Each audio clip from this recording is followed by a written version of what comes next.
that Yeah. other foot in this scenario? It's like we're putting all our focus on where we're kicking the ball and we're hoping that we're going to score a goal.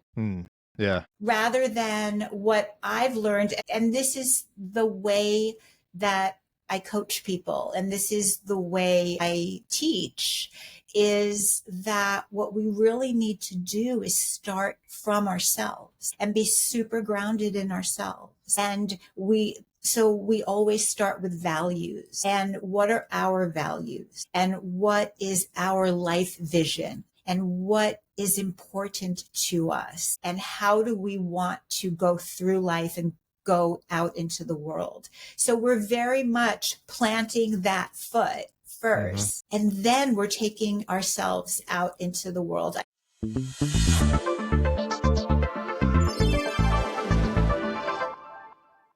Like I've done Zoom and stuff before, and it's just not the same. Like Riverside, I think is specifically for podcasting. So, but yeah, like I said, if you want to, first of all, I appreciate your patience. It's been extremely patient with me. If you want to introduce yourself, tell us who you are, what you do, and then we'll preface the conversation and go from there. Well, great. Thanks so much, Cody. I really appreciate the opportunity to talk to you again. I loved our conversation, and to meet some of your listeners and talk to you all. I'm Lena, and I help women figure out who to date. And it's really kind of interesting. I'll tell a little bit more of the story a little later. I'm sure we'll get around to that when we're talking about wisdom. But I had a really great lesson the other day about kind of how we're not always setting ourselves up for our greatest success when we're only focusing on the goal. And so that's what I do. I help women who really, really want to be in committed relationships that are healthy and whole and respectful and loving. And I help them figure out who they ought to be dating in order to create that. Man, okay, so that sounds like a job trying to help people figure out who to date. I mean, how do you do that? Do you do like what works for them, or do they kind of like set their own, I guess maybe parameters about what's acceptable and what's not? Yeah. Well, so here's the thing about that. I don't know if you've heard about this, but there's a lot of talk out in the world about women who have these lists, right? Lists about what they're looking for in a partner or what they're looking for in a man. And a lot of those lists, I don't know where those items come to them for those lists. And so if a woman comes to me and says, well, I want this, this, and this, the first thing I'm going to say is that what you really want? Or is that what you've heard that you ought to want? But just like I was saying about this lesson that I've learned so intently is that they're looking for these things. They're looking for the what. And what we do together is figure out the who, not the what. Okay. Yeah. And so and I'll give you an example. I'll tell you how I came to that. I was in the park just last week, and I'd gone for a walk. We have a really beautiful park in my neighborhood. I'd gone for a walk, and then I was just kind of sitting in the shade a little bit, and I was watching this soccer camp. And every so often there was a coach who was teaching this little boy how to kick and how to do these other moves and stuff. And I was watching them, and every so often a ball would come over either near me or go over like to the other side of the park. And I thought, oh, well, I'm going to help him out. So I would get up and go over and kind of kick the ball back over to their area so the coach could see it. And as he was cleaning up, I had gone to get another ball and I was kicking it. And I was thinking, oh, this is good practice for me. I'm going to practice my aim. How far and how close can I kick this ball? So I was aiming with my kicking foot, and I was kicking, and I was kind of proud of myself of keeping it on course. And then he turned around and he saw me kicking the ball to him. He said, oh, you don't have to do that. Like, I'll go get that. You don't have to do that. And I said, oh, thanks. But I was practicing my aim. And he said, yeah, it's all about the plant foot. And I thought to myself, what is that? And I thought, oh, that must be the foot that's planted while your other foot is kicking. And Yep. okay, so that made sense to me and I puzzled it out for myself.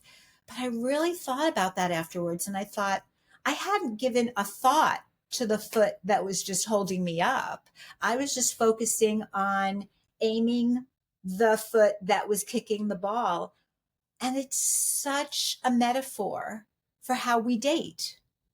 I think men and women both, maybe, or at least some, go out in the world in the same way. It's like, I'm going to go out in the world, I'm going to see who's out there, and hopefully, someone who likes me will also have the qualities that I'm looking for in a person. Yeah. So you're okay. So the metaphor you're saying is that we're not really it's like we're putting too much focus on that other, maybe other person or that Yeah, other foot in this scenario. it's like we're putting all our focus on where we're kicking the ball and we're hoping that we're going to score a goal Yeah. rather than what I've learned. And this is the way that I coach people, and this is the way I teach, is that what we really need to do is start from ourselves and be super grounded in ourselves. Yep. And we always start with values. And what are our values? And what is our life vision?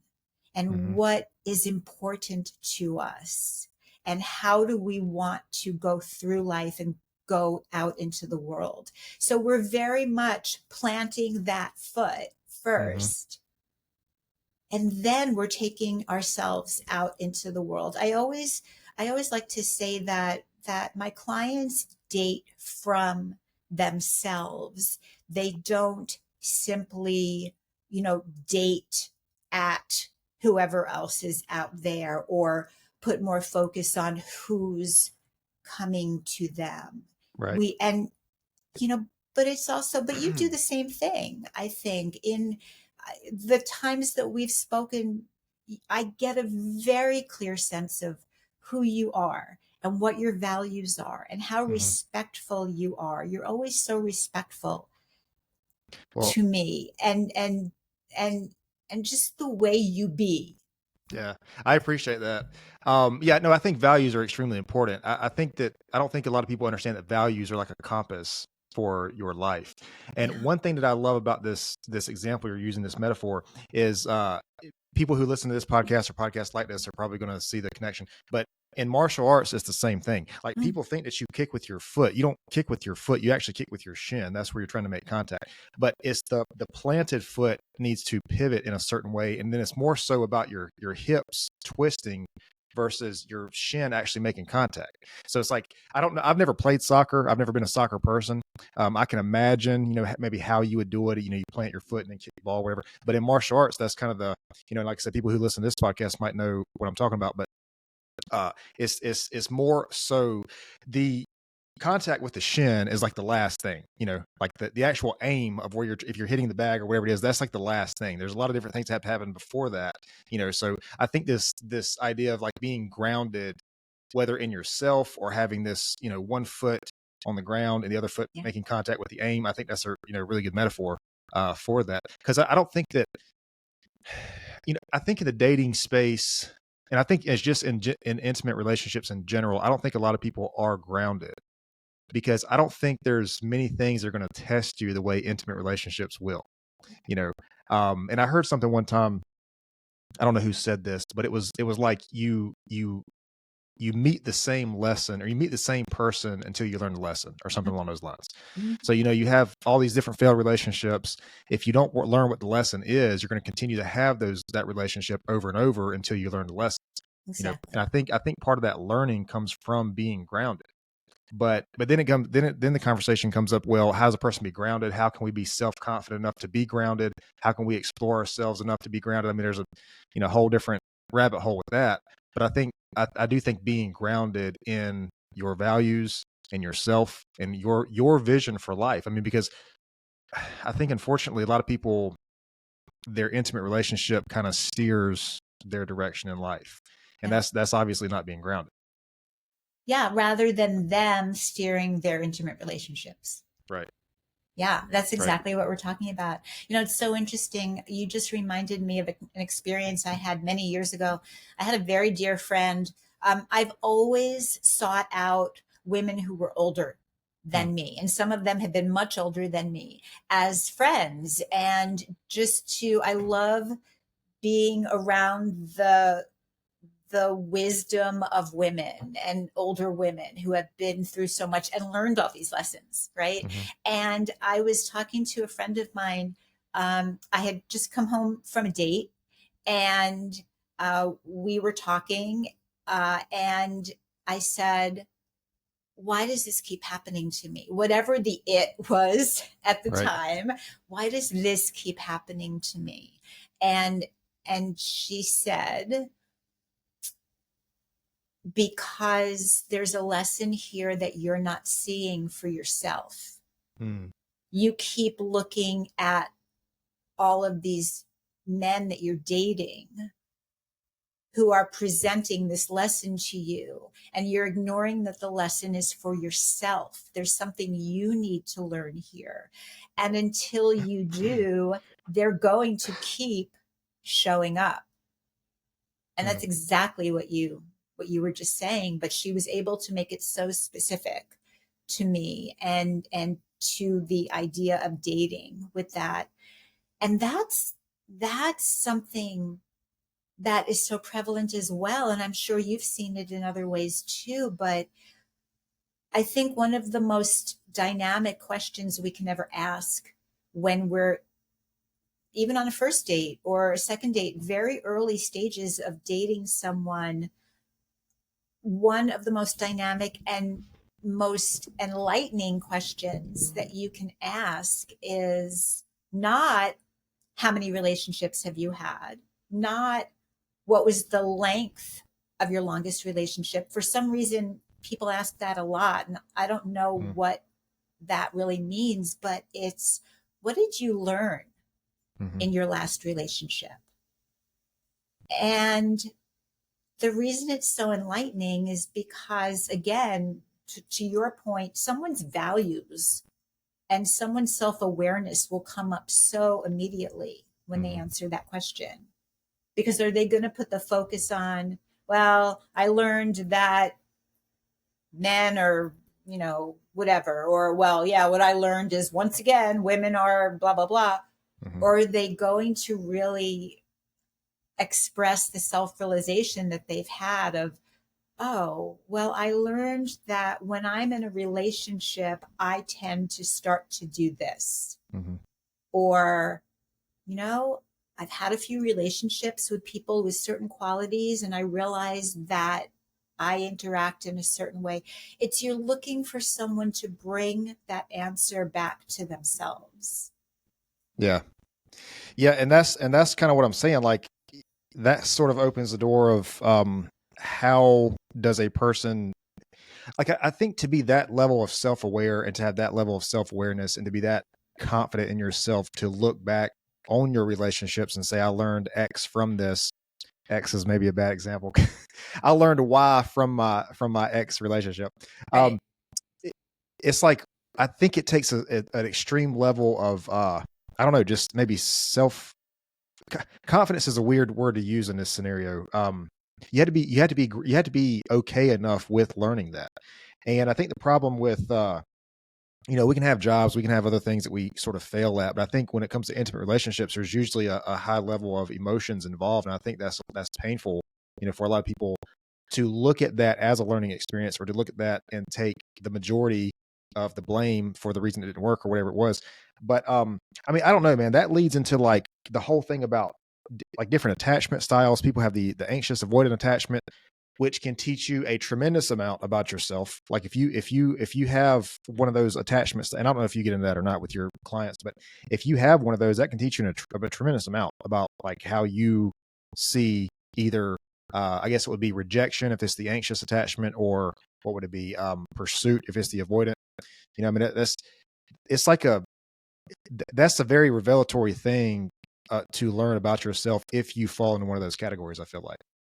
Well, I think it's that for anyone, no matter what your style is, because it's always about, you said something interesting. You used the word confidence a couple of times, and Mm-hmm. I don't know, and everyone's different, but really, I think that this is a way that we can help create confidence for ourselves. Mm. If we don't already feel confident, is to begin to like yourself, begin to appreciate yourself. Mm-hmm. And that can help with your confidence rather than trying to muster up a sense of confidence that might be shaky at the time and then try. You also Yeah. mentioned, oh, sorry, go ahead. I'm sorry. I was just go ahead. I want to write it down because I don't want to forget this. Go ahead there. Okay. I'm sorry. But you also had mentioned, you said something about blame, and this is, I'm being really, really honest when I say this, that I don't think that we can honestly be blaming ourselves for things that have happened to us or the way things have worked out for us in the past Hmm. before we started to learn. Yep. Right? There's a huge difference to me between assessing blame and taking personal responsibility. Exactly. And Yep. I can't blame myself for not knowing something, Mm-hmm. but it's empowering and it helps me feel confident if I can take the responsibility for using what I've learned going forward. Yeah. Yeah. No. And that was actually what I was going to touch on. You worded that perfectly because I don't think you can take blame in a relationship that doesn't work out. I mean, no person, at 50-50, maybe 60-40, I don't know, but you can't really take blame. You can just take accountability for maybe your weaknesses or your flaws that contributed to the relationship failing. I know that sounds like blame, but it's not really, it's personal accountability is what it's a different thing. And I talk a lot about confidence on this podcast, and you mentioned that, like loving yourself, being confident with yourself, loving yourself. I think that's really only possible once you allow yourself to see your flaws, like to see where you need to improve. Because if not, if you just, and I get a lot of flack for this, I guess, but it's like people, like when we say like love yourself, like just love yourself. I think if we were to go around just loving ourselves and not really addressing those flaws that we have subconsciously at some level, we would know that we're lying to ourselves on some level. If I don't know, just to use a simple example, if I have a habit of interrupting people when they speak, which is not necessarily false, but if I have a habit of interrupting people when they speak, okay, and if that's something I want to change about myself, but I just disregard that and I don't take any accountability for it, but like deep down I know that bothers me, and then I choose to overlook what I consider that to be as a flaw. I overlook that flaw. At some level, I'm lying to myself. Does that make sense? It does make sense. And it's kind of interesting because I don't know that I said loving ourselves. I think I Oh, I don't might know. have purposely not. Well, actually, I'm glad you said it though, because I think I might have purposely not said that. I Hmm. said we have to learn to like ourselves and we have to learn to appreciate ourselves. Oh yeah. But the whole idea, the whole trope about you got to love yourself and, you know, and, and out in the dating world, there is a trope about you've got to love yourself before you can love someone else and that Hmm. whole thing. So that's kind of why I stay away from that. We're on it down now though. So I just want to say the the reason that I stay away from that is because I think it's backwards. I don't think we need to love ourselves before we can find someone else to love. I think we need to love ourselves before we can allow others to love us. Hmm. And that ties back in with what you're talking about because if I'm someone who's very consumed about my flaws, Hmm. And I'm not, and look, nobody's going to love themselves 100% of the time. And no one's going to like themselves 100% of the time. But if we can begin with appreciating ourselves, appreciating our values, and maybe that's the way in. I like the fact that I'm someone who has a value around this thing. I like the fact that I'm willing to be inconvenienced in order to support a value that I have. That kind of thing. If we can get an in on ourselves and learn to like and appreciate and love ourselves, then we can allow other people to love us. Because how does it manifest when we don't? Someone, I hear this from a lot of women. Well, he's always saying, well, he's always saying he loves me or loves this thing about me. Okay, that's great that he loves you and loves this thing about you. Well, I don't know why. It's just kind of like when that person hasn't embraced that about herself and someone else is trying to embrace that about her, it's really hard for her to let him do that. And again, all of this, it's not just with women. I think it's a human condition. We don't believe people who tell us things, even if they're things we really, really want to hear. But we just don't believe that someone else can love this thing about ourselves because we don't love it about ourselves. Yeah, that's a good point. I think a lot of people see love as what's familiar too. If somebody, they're whatever their idea of love has been a certain experience, if something else comes along that's not that, then it must not be love. Right. Yeah. Right. I think being familiar in that way, I don't know, there's got to be a link psychologically to familiarity and like what we consider an emotional bond. There has to be. Well, of course, I think so, and I also think that there's familiarity and there's comfort, and a lot of times we confuse the two because some of us have lived in situations and gone through situations that were certainly not comfortable. Yep. And could have been the opposite of that, extremely stressful, extremely traumatic situations. So not the feeling of what we would consider the word comfort, but they are, to your point, familiar. So that's what makes us feel comfortable. Right. Yeah. Yeah. And it's, I don't know, man. It's, I think it's an interesting topic to cover because I think people, going back to the repetitive, situations, the repetitive relationships, I think people are going to have the same relationship over and over until they understand that. And, I don't know. I don't know if it's, I know we're talking about being familiar, being comfortable, but it's almost like I wonder if that is some sort of response to a traumatic love experience, to feel sort of similar to that. Like you hear about a person who was like maybe mistreated in a relationship, and then any relationship outside of that, it's really hard for them to, like you said earlier, well, how can I believe this person loves this about myself because that hasn't been my past experience. Right. And I know that opens up the door to a lot of other, therapy and that kind of thing. But I don't know. I just think that I think I don't know. I think being open to that, because this is something I say all the time. You can have like the best person in front of you can be the person you're dating. It could be literally the best person for you in whatever regard, whatever.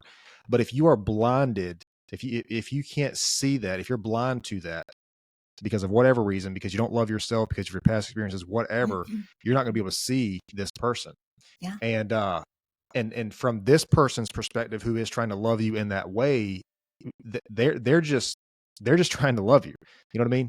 So I don't know. It's an interesting. Maybe we're kind of getting off topic here, but it's an interesting concept. No, to think about. I don't think it's off the topic at all. And I was kind of, something was coming to me as an example while you were talking. And again, it's about personal responsibility for being able to change going into the future, right? Mm. It's not about blaming, but here's the example that came to me, and let me know if this makes sense to you. So, someone will say, a woman will come to me and say, well, I feel like the only men I attract are men who were just not really available for the kind of committed relationship that I want. They're either have been in other relationships at the time and they weren't free to be with me, or they're just not emotionally ready for that yet. And her perception of it is, these are the people I attract. These are Mm. the people I attract. And but again, just like I was saying, we have to flip it about loving or allowing someone to love you. It's also, it's not just about it's not about people who you attract. It's about who are you attracted to. And you're attracted to people who behave in a way that is very familiar to Mm. you. So when a woman meets a new man and he starts to talk to her and act with her in the ways that other men have acted with her, that feels really familiar. So if he's not particularly attentive, if he's got a lot of other things going on in his life, and maybe he is in other relationships at the time, if he's not as available, literally available to her at the beginning to start to create this relationship, that for someone sitting on the outside would be able to say to her, it doesn't seem like he's extremely available. But if Mhm. she just is in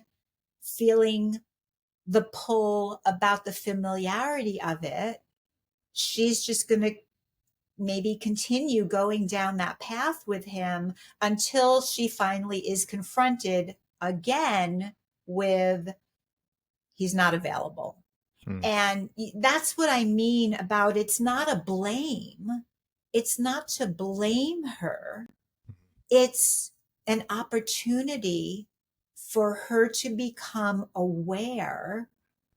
And then the power is with her. Oh, I can start to look for these signs rather than just going along with it.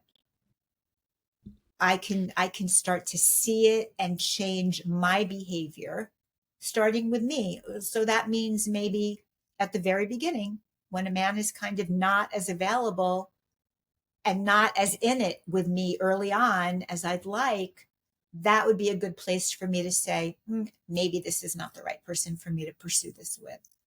Hmm. So I want to ask you, if somebody came to you in that exact scenario, what do you think you would say to them? But before I do that, I need to pause this just for a second. I'm sorry, everybody. I need to stop just for a second, and I'll be right back. I'm gonna keep rolling. I'm gonna turn my camera off. It'll be like 5 seconds. I'll be right back. All right. I'm sorry.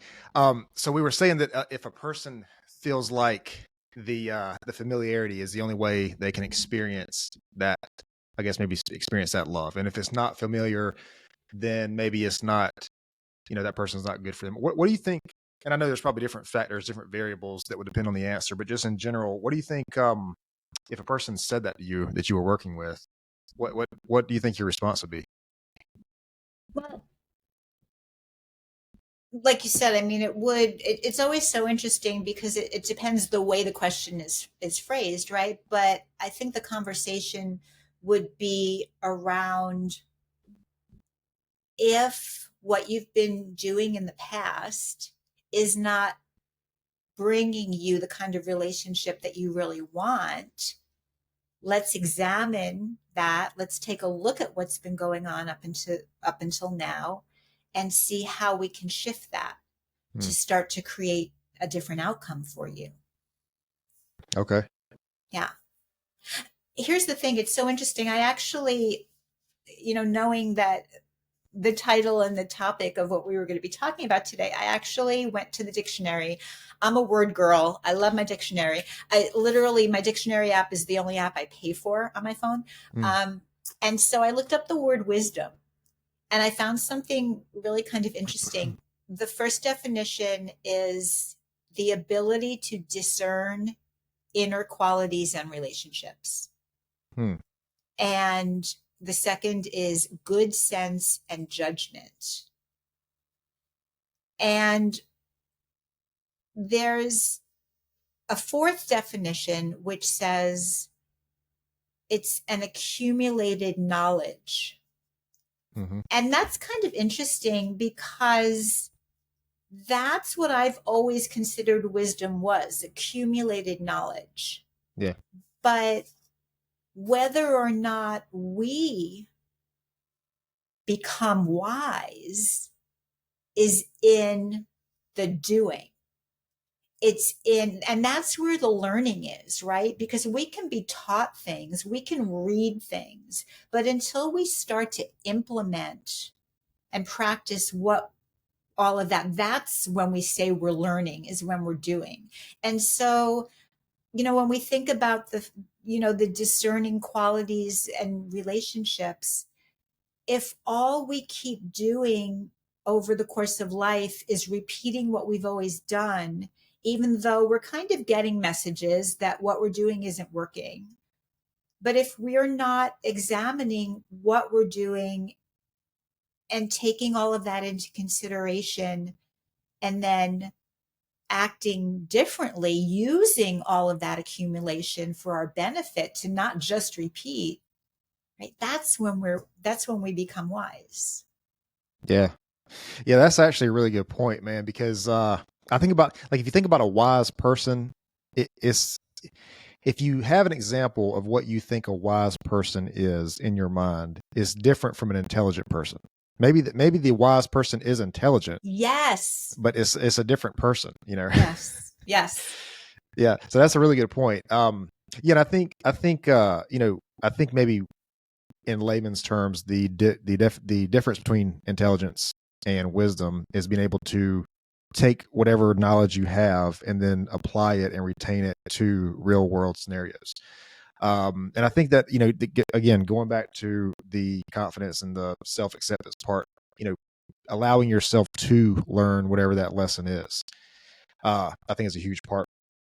I wanted to ask you, because so the guys that listen to this podcast, I try to emphasize this point a lot, and especially, this is probably something that continues along the lifespan, but especially with young men, there seems to be, a lot of what, and I'm not joking here, this is a real thing. A lot of what men do is to get, is to have the ability to have a good, loving woman in their life. They get good careers for this kind of stuff, whatever. So with the people that you work with, how important is it for the man to have sort of that sense of responsibility about himself, whether it's ambition or a direction for his life? He's responsible. He's looking out for his future. That versus, just it sounds maybe counterintuitive, but just chasing the relationship that he wants versus chasing the life that he wants for himself. Am I making sense here?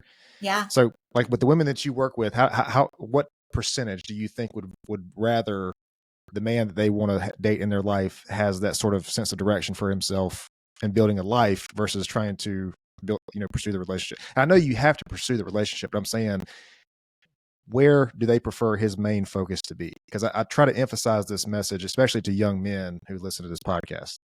Well, I think it's the same answer that I was talking about earlier for the women who I work with, which is it's really important for a man to know who he is and what he has to offer and what his values are.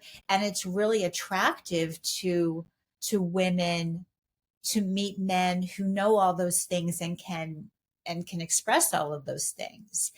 I don't think it's either one thing or the other. I mean, there are always going to be times in our lives where we're going to be maybe amplifying one thing over the other. So of course there are going to be periods of time where you're more actively pursuing a relationship, but hopefully coming from your base and your grounding of, here's what I say honestly, is that the only relationship that we are guaranteed to be in till death do we part is the one we have with ourselves. Yep. So make that the best one first. That's your primary relationship. Mm-hmm. And then you take that relationship with yourself out into the world and then create your relationship. Yeah. Or all your other relationships, actually, because I it's the same thing. I don't have a list, like we were talking about the list earlier, but I do, having done the work, I know my values, I know my qualities, I know what I bring. And I have a sense of who I could be a great complement to, and Right. who could be a great complement to me. That's how I prefer to think about it. And it's the same thing. Ultimately, are we thinking about how we're going to come together in this relationship? Mm-hmm. Yeah, you mentioned something really important, man. You mentioned complimenting the other person, and we're not talking about complimenting like, hey, you look nice today, which I Right. think that does go a long way in your relationship. Assuming it's authentic. But I think when you compliment the other person's maybe differences or flaws, I think that's really something that's underestimated in sort of the dating, I guess, world. Because you were talking about this earlier, you have, and this is on both sides, you have a specific group of men, for whatever reason, maybe they were hurt by a specific woman or a series of women, and they just have this view that like all women are this way. And then you have the same thing on the woman's side. You have they had the same view of men, whether or not they were hurt by a series of men or whatever it was. And I feel like those people, until they do some serious work, they're always going to go in like continuous opposite directions. By the time if they have that same view when they get to the end of their life, they're going to be so far away from like what the reality of the situation is. They're never going to be able to get back to what it is. So those are kind of the extreme examples. Although there's enough people to probably consider it not an extreme, but you have that sort of philosophy. But I think the beauty of it is, man, like the differences are okay. Like the differences are they're in fact they're more than okay. They're needed and they're necessary to make the relationship work. Like I would not want a woman who was the same exact person as me. In fact, Right. I've been in relationships like that. It did not work. It did not work out because we were both sort of so, I want to be very respectful here. It didn't work out because we were not different, because we were so much of the same. You know what I mean? Like we had we were so driven in different areas. Like we were so motivated, and that is not a bad thing for anybody. I'm not saying it is, but I'm saying we had so much of the same qualities that the differences we had were like they were what would it be? There was no way for us to sort of complement each other on our differences because all we had was a lot of similarities. You know what I mean? Right. And Yeah. it sounds counterintuitive that would be the case, but I think the differences is what makes the relationship a beautiful balance, because I think it is that. I think it's a balance. Absolutely. I just got such a visual. I love that. I just got such a visual when you were talking. Think about how a jigsaw puzzle works. Mm-hmm. A jigsaw puzzle works because, I'm going to do this really poorly, but like, because one piece is shaped like this and one piece is shaped like this. Yep. So they fit, right? And so you can put this whole puzzle piece together and it'll stay together. Mm-hmm. But if every piece of a puzzle is a straight line, when you put them all up against each other, there's nothing to hold it together. Mm-hmm. So each of us has to be different from the other in some way, with enough similarities for us to feel like there are things that we can agree on, obviously, right. and that type of thing. But yeah, totally, exactly what you were saying. Yeah, and I don't know, man. I feel like the reason I brought up the example about the extremes, about I think the men it's called the red pill community or something like that. That like these, I don't know if that's exactly what this is, but it's like there's the community of men that think that like, you know, they were hurt by a woman or whatever, and all women are the same thing. Like whatever that community is called, and then whatever the women's community is called. I think that those people, at least my understanding of it on the outside looking in, just things that I've heard and read about it, it's like for some reason the differences are not okay. Like everybody should, like men and women should be the same, or the relationship should be the same, or whatever. But if you're talking about the jigsaw puzzle, an example I use is like the yin and yang. Mhm. Like that is literally, and people don't like this. People get offended by this, but that is literally a representation of masculine and feminine balance. That's, I mean, there's a lot of things that represents: good, evil, chaos, order. Masculine and feminine is one thing that represents. And maybe it doesn't work for everybody. Maybe, you have a man and a woman, they're completely happy. They love each other. They're married. They're both on the hyper masculine spectrum or hyper feminine, whatever it is. If that works for them, that's fine. But that doesn't work for me. And I know a lot of men that does not work for, Right. and I'm not saying you have to be one or the other. I'm just saying whatever one you fit into, whichever spectrum you're on, I think the balance of that is what makes the relationship the beautiful thing that it is. Right. And I love that you brought that up because I'm thinking now of the word qualities. And for me, qualities are spiritual. Qualities are just these inherent parts of us that we express. And for Yep. me, qualities are not gendered.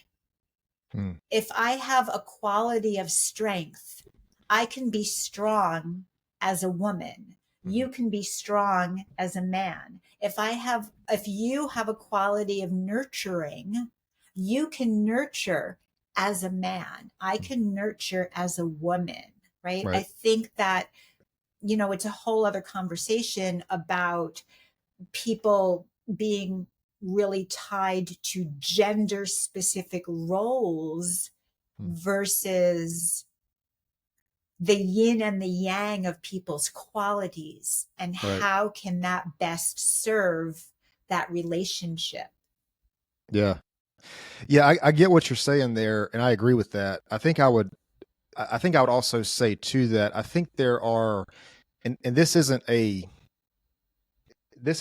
general. Like I know we're speaking sort of in, I don't mean to speak in generalities here or in, absolutes or anything, but I feel like with most women, they can nurture in a way that a man cannot nurture. Like a man can nurture, he can be nurturing to his partner or family or whatever. But I just feel like most men, for whatever reason, I think um, they can't do it to a level that I think a lot of women can. And I'm not saying that's all men or all women, but I think that we do have. You mentioned strength. I think we do have strengths and sort of. I don't want to say weaknesses because it's not necessarily a weakness, but we have. I think we have different ways that we can contribute to the relationship that maybe are better or not as good as the other person, if that makes sense. Yeah. Yeah, Yeah, absolutely. But and I, like you said, it may be most, it may just be many. I know quite a few men who are the primary caregivers for mm, their children. I know many men who are, I actually know a couple of men who are nurses, which is a mm, predominantly, women's field. Um, we, it's just the quality that I'm thinking of now, actually, intelligence. mm, That is, it just is.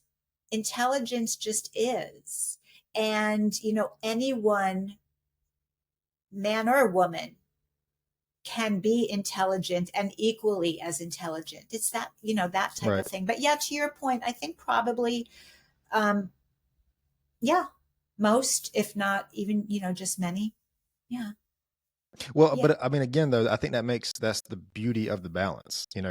and I think trying to quote unquote fix that balance as if there's something wrong with it or make it somewhat Right. even.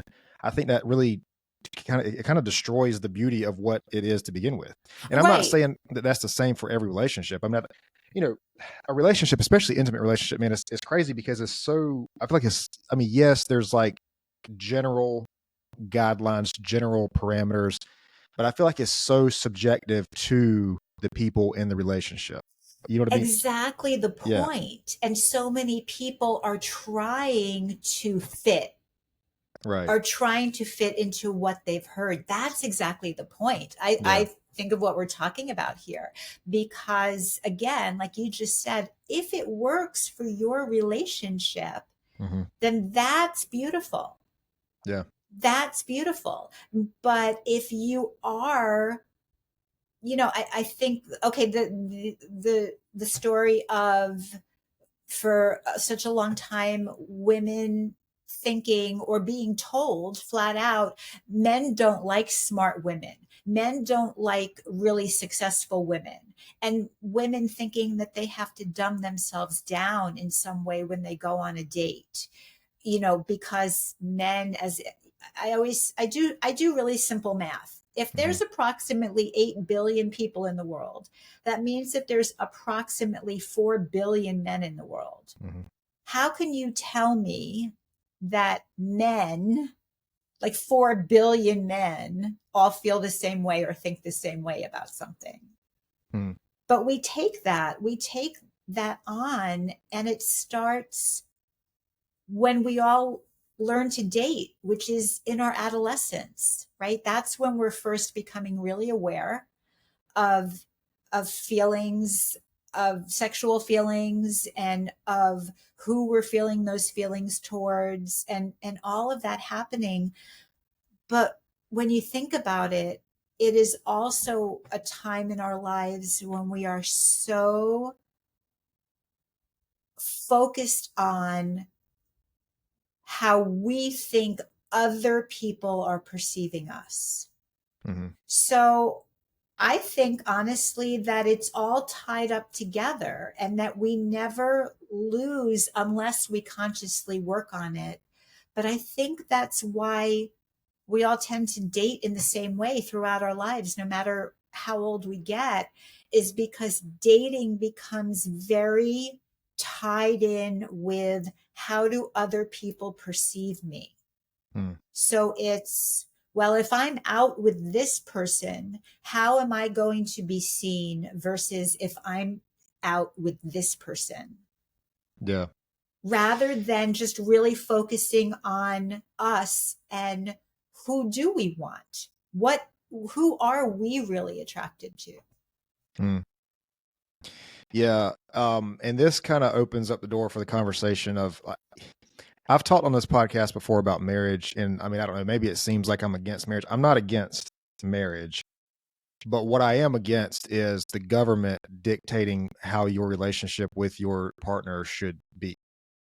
Like, so I was having a conversation. This is crazy. I was having a conversation with somebody a couple days ago, and they were like, adultery is a crime or whatever. Like, adultery is a crime. And I was like, okay, so you're telling me adultery, like, if somebody is in a committed relationship and that's like the agreement, and they go outside of that, like, I understand that, especially if people they build a life together, they're married or whatever it is.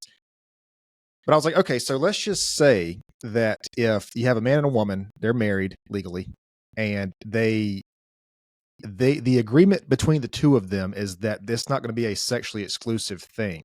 Like, that is the agreement they have, even though they're married, they're happily married. This is something that they do. So you're telling me that if a government official were to see this person go outside of their marriage, does that mean they're going to be charged with a crime? And then it gets kind of like, it gets a little gray. There's a gray area, because, like, does that mean that if somebody saw that person was going to be charged with a crime? You know what I mean? I mean, maybe that's not what this person was meant when they said crime. But when I think of a crime, if a person commits a crime and somebody sees it, that's reported, that's illegal. That's how it is. Right. But I mean, going back to the parameters that sort of we should, I think, set in our own relationships. That's the problem I have, because my understanding of marriage legally, the document of the marital documents, is like almost a universal thing for every single person that is married to another person. Like, it's the same parameters over everybody's relationship, unless you have a prenup and you have an agreement of what it's going to be if there's a divorce or whatever. Right.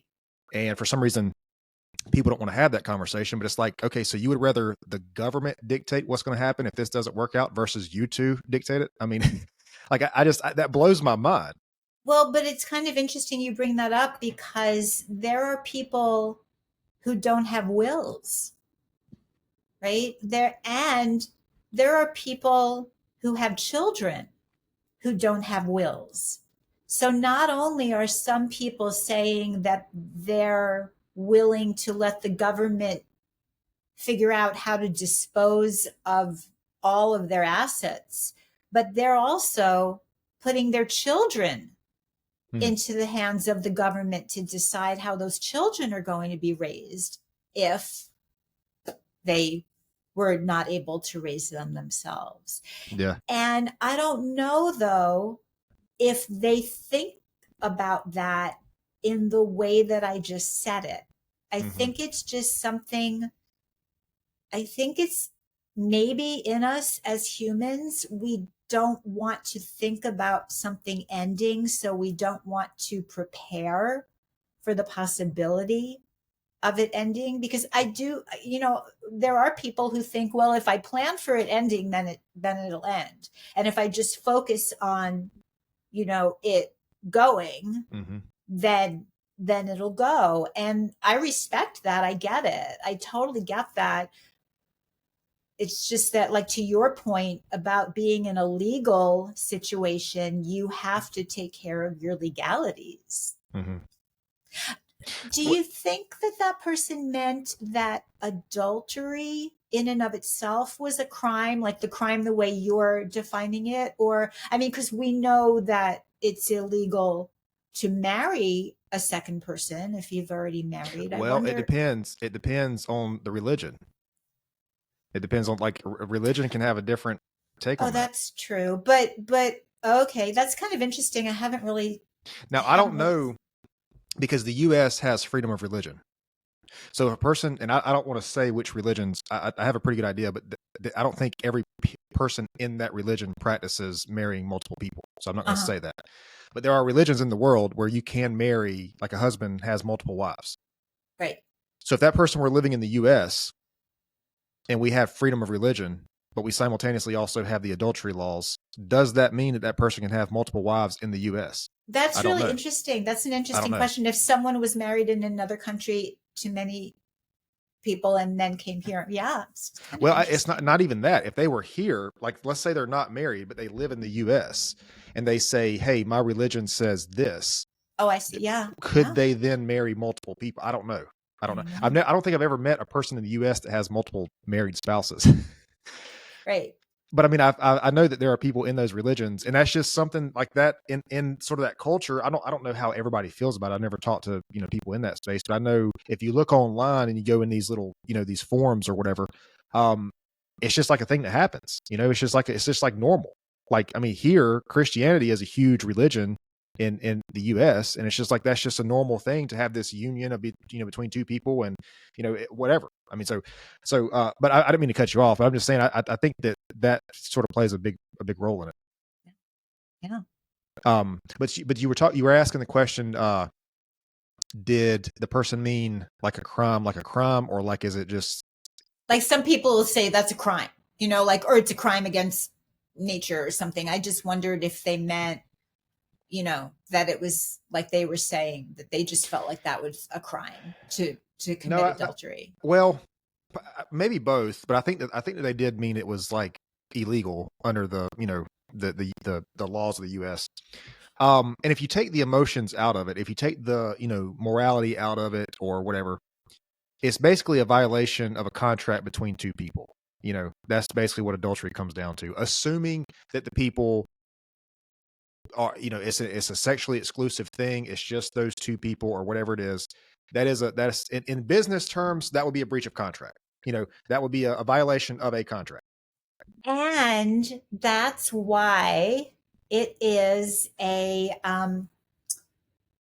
what's the word I'm thinking of? That it's a cause to file for divorce. So yeah, it's a breach of a contract, and when you breach a contract, you can file to annul that contract, right? To end that contract based on that. So yes, you're absolutely right. Yeah. You're absolutely right. I mean, my point is, like, if the people in the marriage have an agreement that this is not going to be a sexually exclusive thing, right? Like, I feel like at that point, whatever law about the marriage, I mean, because I think the people should sort of dictate the parameters of what. Now, look, it's not like we have government officials going around everybody's marriages and just checking to make sure everybody's not committing adultery. You know what I mean? But it's like, I don't know, man. It's just like, it could be because dating is subjective, and the people who are dating each other, they basically make the rules of how the relationship's going to work. They just both agree on whatever it is.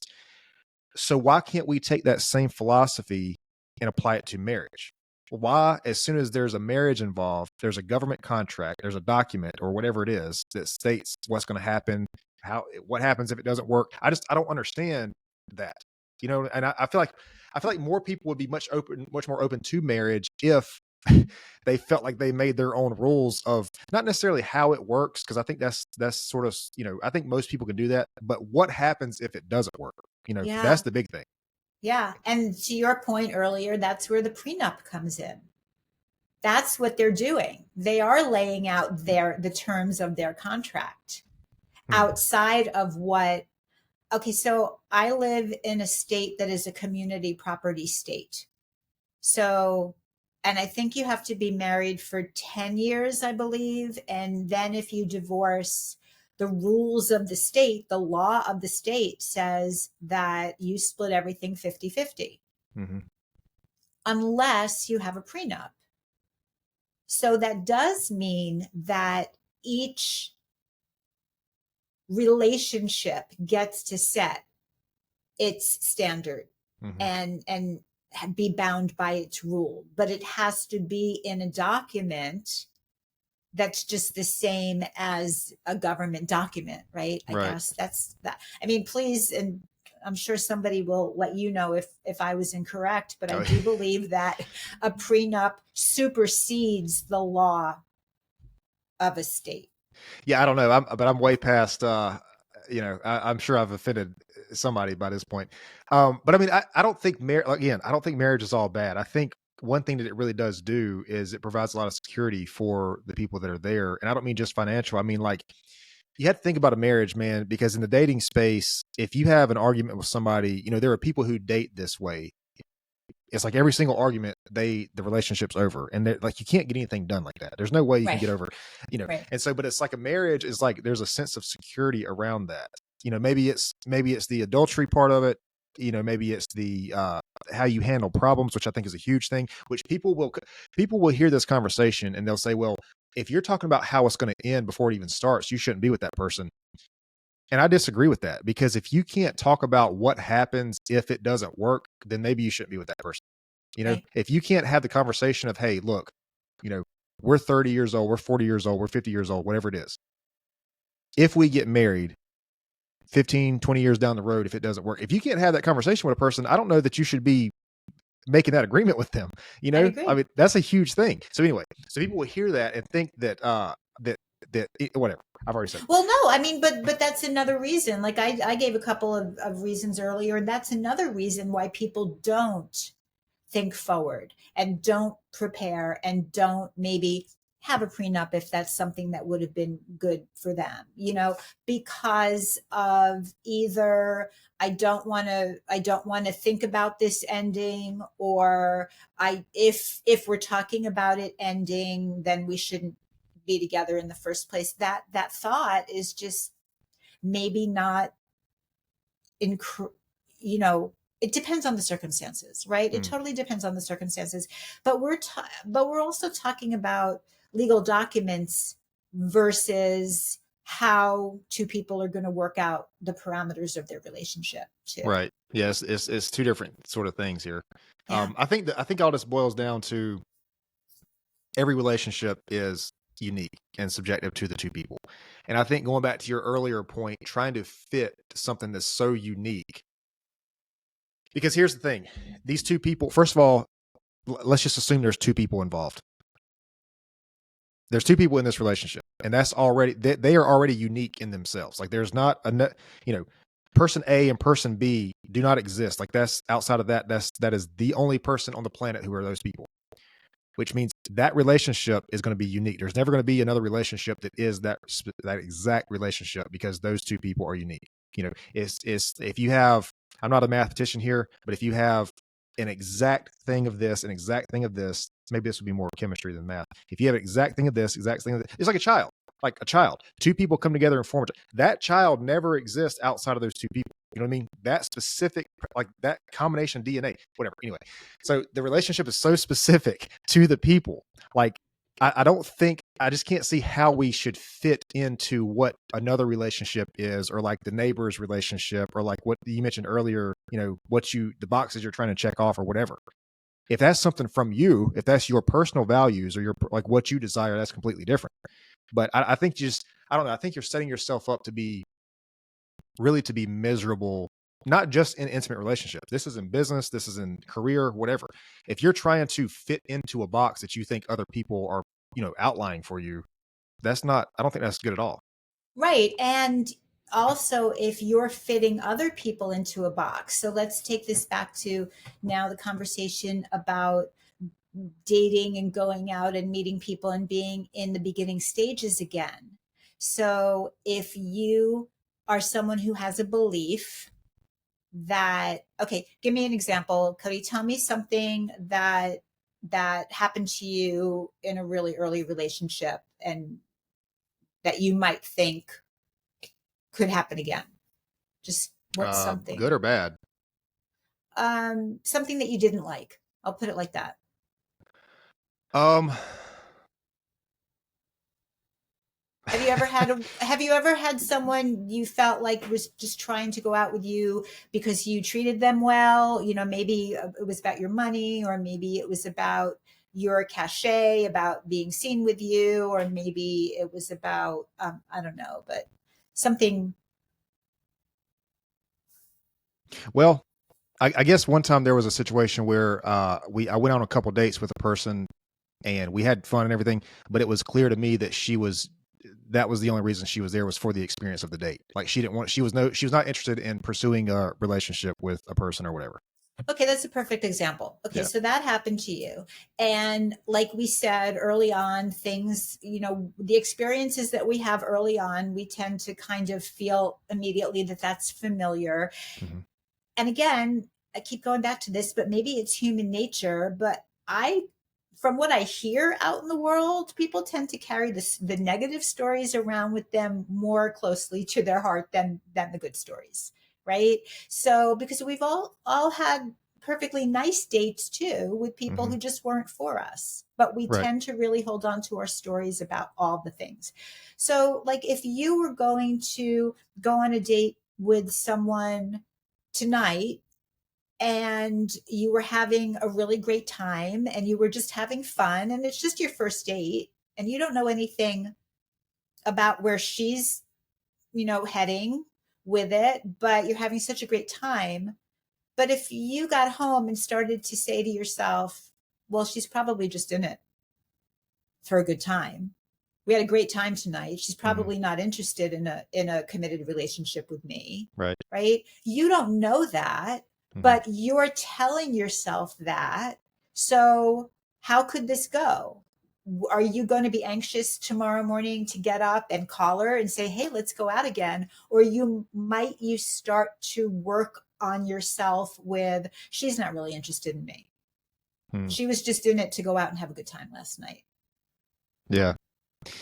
Right? That's the thing that we do. And that's how we keep replicating our old relationships. It's a combination of, you know, who we're attracted to, what feels familiar, and what stories we're telling ourselves about it. Mm-hmm. That is, you know, just, it's kind of like, you know, when you've got a stain and you just dig it in and you dig it in and you dig it in. And that's that. And I just want to offer to everyone who's listening to this, that's not about you personally. There is nothing about you in your core of your being that you need to change in order to be able to start to go out and make connections with people. It simply shifts in how you're thinking and just your habits and your patterns, right? Yeah. Because that was really the key for me, because I was someone who carried my old stuff around with me, and I had a fear. I had a very great fear of, what is this thing? I envisioned it as some like little baby dragon breathing fire in my core that was going to need to be exercised. And, what am I going to find out about myself? But when I realized that, for me, most of what needed to change was my behavior. Most of what needed to change was how I was being Right. with people. And in order to be able to do that, I had to let myself see it Mm. and sit with it and figure it out. And it wasn't as scary once I let myself start to do that work as I was afraid that it would be. So again, I want to champion whoever's listening to this. If you're not creating the kinds of relationships that you want to have in your life, then give yourself the gift of looking all the way around and seeing, well, how might it change, and what could shift here for me? And it's not about blaming yourself. It's about just really having a good, give yourself a good chance to figure it out. Yeah. Yeah, I think too, the self-awareness in that situation of like knowing that you could possibly be sabotaging whatever the relationship is based on a past experience that you have. And then that of course just perpetuates whatever cycle that you feel like you're in.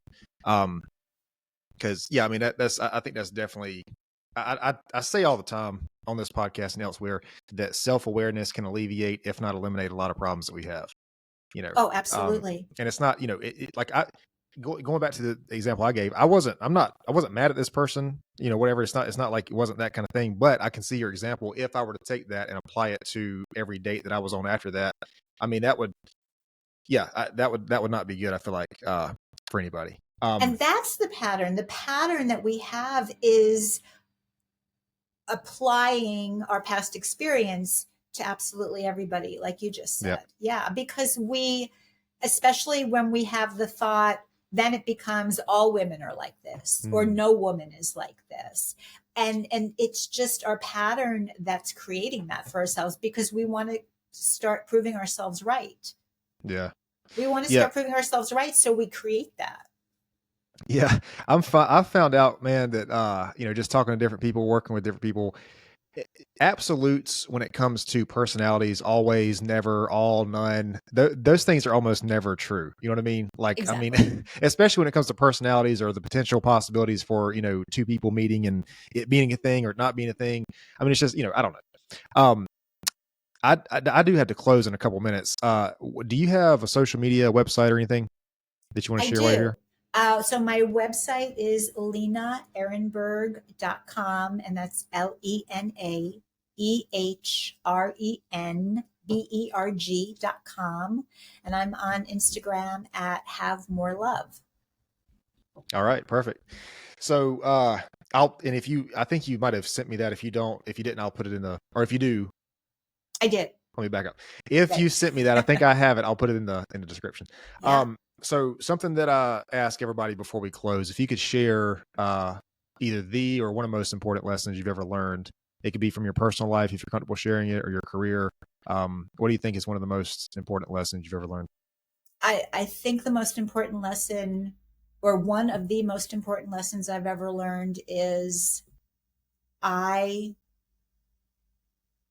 really have the ability to change the outcomes in my life.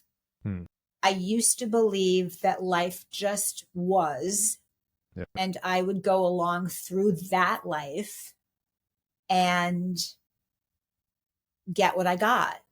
And it's so reassuring. I'm going to say that it's reassuring to me to know that I can change, shift, transform, have so much more control over my outcomes than I ever knew before that I could. Yeah. Well, I imagine it's empowering too, to know that you can change the direction of your life. Because I think unfortunately a lot of people sort of fall into well, I do consider that a trap. They fall into that trap of thinking that there's so much more. And I mean, there's some things we can't control, but I think that we can control way more than what we think as far as the outcomes of our lives. We can't really necessarily control our starting point, and I think that's a big thing for a lot of people is where they start. And I'm not saying that's fair, right? Because it's not. People have different starting points in their lives, and things happen in your life that is in no way your fault. Right. But I think it's just, even though it's not our fault, I think a lot of times it's our responsibility to change the outcome of that. Exactly. And if I can just really clarify, because this thought just came to me, I'm not just talking about a goal, and Mm, I'm not just talking about a thing that I might want to go after. right. What I've really learned to change, and this is why I said so reassuring, Hmm. is I can change how I feel. Mm, And that's more important to me than if I wind up with a particular thing or not. I right. can control how I feel in any circumstance and situation. And that is gold. Yeah. No, for sure. Because especially because a lot of us we're motivated or demotivated, I guess, by how we feel. So when knowing Yeah. that you can change that, I mean, that's incredible. So, Yeah. well, listen, I appreciate it. Appreciate your patience. Appreciate your time. Glad we were able to finally do this. I hope I didn't go too far off the rails. I feel like sometimes I go off on little like tangents or whatever. But again, and I've said this before on the podcast, talking about relationships, talking about, interactions with people. I feel like our conversation is sort of unique because we are unique individuals. Nobody exists outside of us. So I feel like, these conversations that I have with you or you have with me or other people or whatever, like they never happen outside of these two people. So I don't know. I think some people like a sense of direction to know where the podcast is going to go. But I don't know. To me, it just feels natural to let it flow, where it naturally goes. It really does. And you were talking before, and I hope you were just joking about, that if you interrupt people or whatever. But to me, that's a conversation. Yeah. Interrupting people, it's when you're just waiting for someone to, Hmm. especially when you get it, like when the light bulb goes on for you Yeah. and you've caught on to something that you want to expand on. Absolutely. I think Yeah. it's been wonderful. Thank you so much. I do appreciate it. Yeah, I was joking because a couple minutes before that I interrupted you. So I was just making a joke about that. I don't know though. Sometimes, man, I do catch myself because it's like I'll have a conversation and like I really want to explore what somebody just said. You know what I mean? But I'll have to catch myself because it's rude to Yeah. just interrupt them. I don't know, but I've gotten a lot better. I'll just say that I've gotten a lot better. Like I listen back to some of the podcasts I've done, man. I'm like, well, I guess you never really fully get over, you know, every once in a while you say something stupid. I mean, I guess we all do, but I just feel like that's what it really was when I was having these first conversations. But the podcast actually started, it was just me just talking about things. Oh, And uh-huh. anyway, I had to cut that off, man, because that just wasn't working.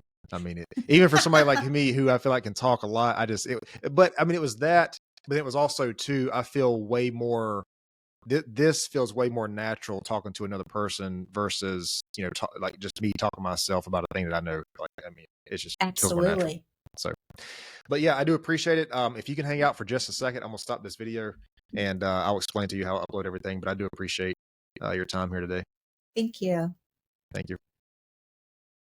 Hey everybody, listen, I really appreciate you guys tuning in today, man. If you like the content, if you found this episode useful, you can visit us on social media. That's YouTube, TikTok, Spotify, Amazon Music, Rumble, Instagram, Facebook, and Google and Apple Podcasts. There you can like our videos, follow, subscribe, and share. And again, we appreciate it. We'll see you next time. This episode is brought to you by Excel Coaching Academy. Hey guys, I'm really excited to let you know that I started a mindset coaching business.